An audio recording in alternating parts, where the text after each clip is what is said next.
वृंदावन के जंगल में बारिश का मौसम चल रहा था। टुन्नी और लूसी एक पास बैठकर बातें कर रहे थे। भोलू, आज मुझे संदेशा आया है। दूसरे जंगल से पक्षी आया था संदेश देने। क्या संदेश आया है और किसका संदेश आया है? आज शाम मोनी बहन के घर पर आमंत्रण है। सब पक्षियों को बुलाया है मोनी ने। फिर तो आज बहुत मजा आएगा। हम सब मिलकर खूब मजा करेंगे। टूनी क्या सब पक्षियों को बता दिया है? अभी नहीं भोलू, आप जाएं और मिट्ठू को बता दे। मैं छोटू और लूसी को बता देती हूँ। फिर वो दोनों वहाँ से चले जाते हैं। टुन्नी भोलू और लूसी के पास जाती है। लूसी, बगल वाले जंगल से संदेशा आया है। मोनी बहन ने खाने पर बुलाया है। क्या बना रही है मोनी खाने में? मीठी आमों का रस और हलवा बना रही हैं। हलवा? क्या बात है, आज तो खाने में बहुत मजा आने वाला है। मेरे मुंह में तो अभी से पानी आ रहा है। हाँ भोलू, कहीं अभी नहीं चले जाना। मोनी बहन के घर शाम को जाना है। सब शाम को जाएंगे। भोलू मिट्ठू को भी बता देती है। देखते देखते शाम भी हो जाती है और सब पक्षी लूसी, भोलू, छोटू, टुन्नी और मिट्ठू दूसरे जंगल मोनी के तरफ चल देते हैं। वह सब बहुत खुश थे। वह सब बहुत तेज उड़ रहे थे। भोलू और लूसी तो सबसे आगे आगे थे। उन्हें तो फलों का हलवा खाने का कुछ ज्यादा ही शौक था। फिर वो सब दूसरे जंगल पहुंच जाते हैं। आओ आओ मेरे प्यारे दोस्तों, कैसे रहा आपका सफर? सफर तो बहुत अच्छा रहा, परंतु उड़ते उड़ते भूख जोरों की लगी है। मोनी बहन, आप तो वो जल्दी से फलों का हलवा दो। मेरे पेट में तो चूहे दौड़ रहे हैं। मोनी, बोलू और लूसी ने तो सुबह से ही कुछ नहीं खाया।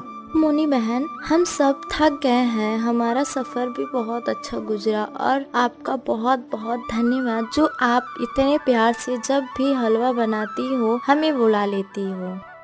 मुझे अपने दोस्तों के साथ मिल बैठकर खाने में बहुत मजा आता है। फिर मोनी सब पक्षियों को गरम गरम हलवा देती है, जिसकी सुगंध तो पूरे जंगल में फैली हुई थी। सब पक्षी बहुत मजे से हलवा खाते हैं। मोनी, ऐसा हलवा मैंने कभी नहीं खाया। ना जाने आप इसमें क्या डालती हो। अब रात होने वाली है, हमें लौटकर अब चलना चाहिए। क्या आप जो फल इसमें डालती हो आपके जंगल से ही मिल जाते हैं? हाँ लूसी, ये फल हमारे जंगल की ही है। हमारे जंगल में मौसम ठीक है और खाने की कोई कमी नहीं है। तो चलो दोस्तों, हमें घर जाने में देरी हो रही है। आप चाहिए, हम तो आज से इसी जंगल में रहेंगे। कितने मीठे मीठे फल है इस जंगल में। लूसी बहन, केवल अच्छे भोजन के लिए आप अपना घर, अपने दोस्त, अपने जंगल छोड़ देंगे क्या? इस जंगल में हमें दोस्त भी मिल जाएंगे और हम अपना घर भी बना लेंगे। हम तो वापस नहीं जाएंगे। आप चले जाओ। लूसी बहन, ऐसा ठीक नहीं है। आपको अपने जंगल वापस लौटकर जाना चाहिए। जैसे आप अपने दोस्तों के साथ आए हैं, वैसे ही खुशी खुशी लौटकर वापस जाना चाहिए। मुनी, अगर आपको डर है कि हम आपके घर में रहेंगे तो ऐसा नहीं है। मेरी सहेली रहती है इस जंगल में, उसके पास चले जाएंगे। मैंने ऐसा तो नहीं कहा। फिर भोलू, टुन्नी और मिट्ठू वापस चले जाते हैं और छोटू और लूसी वहाँ से थोड़ी दूर लाली चिड़िया की तरफ चली जाती है। छोटू और लूसी, कहाँ कैसे आना हुआ? लाली, आपके पास में जो मोनी रहती है वो दोस्त है मेरी। हमारे जंगल की चिड़िया की उसके घर आमंत्रण पर आए थे हम, और हमें इस जंगल के फल बहुत अच्छे लगे। हम तो आज से इसी जंगल में रहेंगे। क्या अपने खाने के लिए फल और दोस्त दोनों छोड़ दिए? हाँ, आप भी तो मेरी सहेली हो। हमें आपके पास ही अपना घर बना लेंगे। जैसे आपको अच्छा लगे। आज की रात आप मेरे ही घर रह लो और कल अपना घर बना लेना।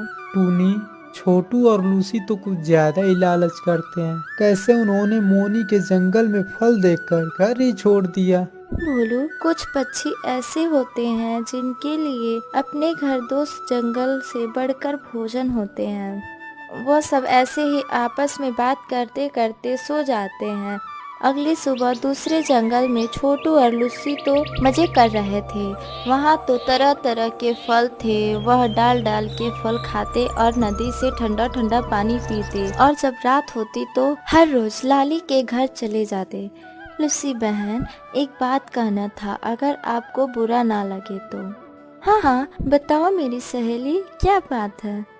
आपने कहा था कि हम अपना घर बना लेंगे, परंतु अब तो कई दिन गुजर चुके हैं, आपने अभी तक बनाया नहीं अपना घर। मैं इसलिए कह रही हूँ, कल मेरी माँ भी आ रही है मुझे मिलने और मेरे घर में जगह भी कम है। बेहतर है कि आप अपना घर बना ही लें। मेरी सहेली, बस आज की रात ही गुजारेंगे आपके घर में और फिर कल अपना घर बना लेंगे। तरह तरह के फल खाकर हमारा तो पेट ही नहीं भरता, पेट भरे तब तो कोई काम करे हम।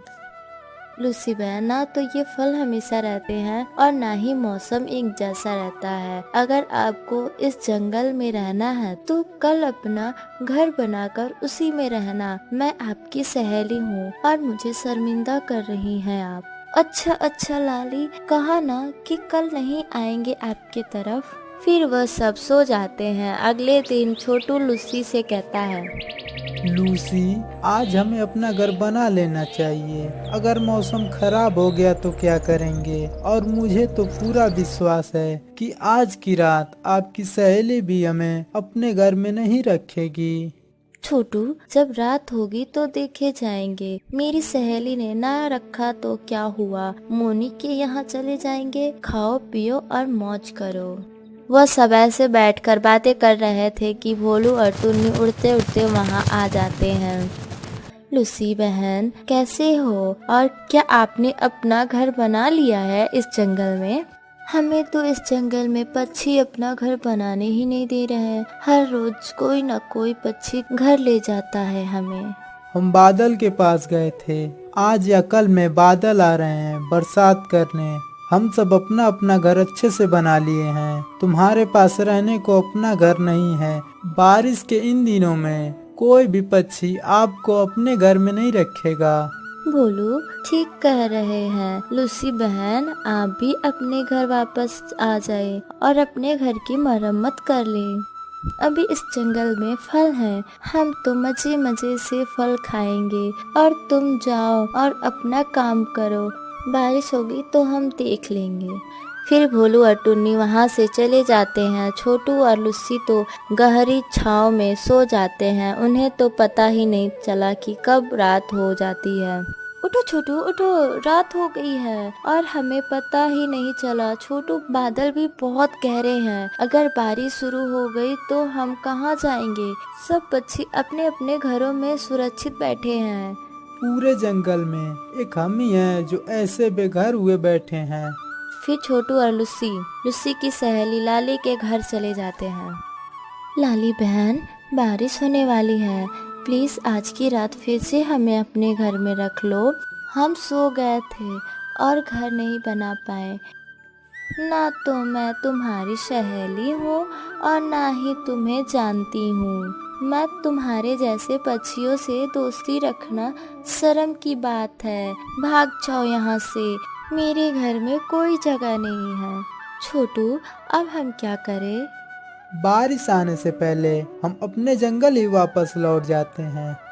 अगर रास्ते में बारिश शुरू हो गई तो फिर क्या होगा? यहाँ भी मरना ही है।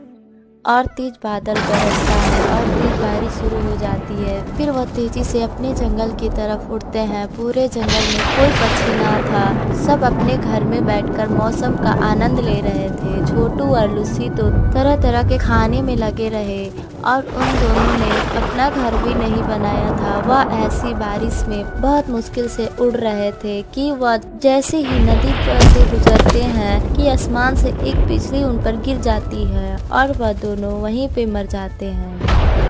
इस कहानी से हमें यही सीख मिलती है कि अपना हर काम समय पर करो। जो वक्त की कदर नहीं करता है वो हमेशा नुकसान ही उठाता है।